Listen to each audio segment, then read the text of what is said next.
Virginia seek recognition. Speaker, I have a motion to recommit at the desk. Is the gentleman opposed to the bill? I'm opposed to the bill in its current form. The gentleman qualifies. The clerk will report the motion. Mr. Riggleman of Virginia moves to recommit the bill H.R. 6800 to the Committee on Ways and Means with instructions to report the same back to the House forthwith with the following amendment. In Subtitle A of Title I of Division B, strike Section 20102.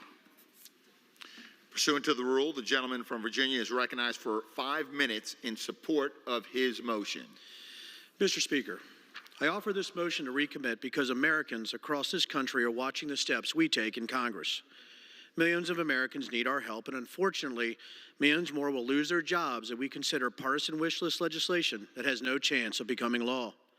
Our nation continues to battle the COVID-19 pandemic, and the strength and ingenuity of the American spirit has shown forth. We in this chamber came together to pass the CARES Act, a bipartisan aid package in March of this year. In times of crisis, Americans should come together. But that togetherness has waned and the bipartisanship has vanished.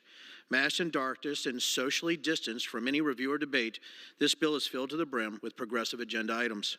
Hidden amongst these poison pills is a provision that will change the ID requirement for the CARES Act rebate checks from Social Security number to taxpayer identification number. This switch will allow illegal immigrants and non-citizens to get checks they aren't eligible for. I didn't think that a global pandemic meant it was time to stop helping American citizens who are desperate for assistance. Now, more than ever, we need to make sure these rebate checks go to Americans who need it. This motion to recommit shouldn't be controversial. Unauthorized immigrants are not eligible for most federal benefits, including SNAP, TANF, and most housing assistance programs. They weren't even eligible to receive this money in the first CARES Act. The reason they are being included now is because this provision is the latest in a grab bag of liberal priorities that Democrats are trying to sneak through in this bill, but not on my watch. That's why I'm proud to offer this motion to recommit. It's time we show Americans that we will stand up and do our jobs in Congress, be the responsible leaders Americans elected us to be, not partisan headline grabbers or those who think messaging bills are more important than sensible legislation for all Americans.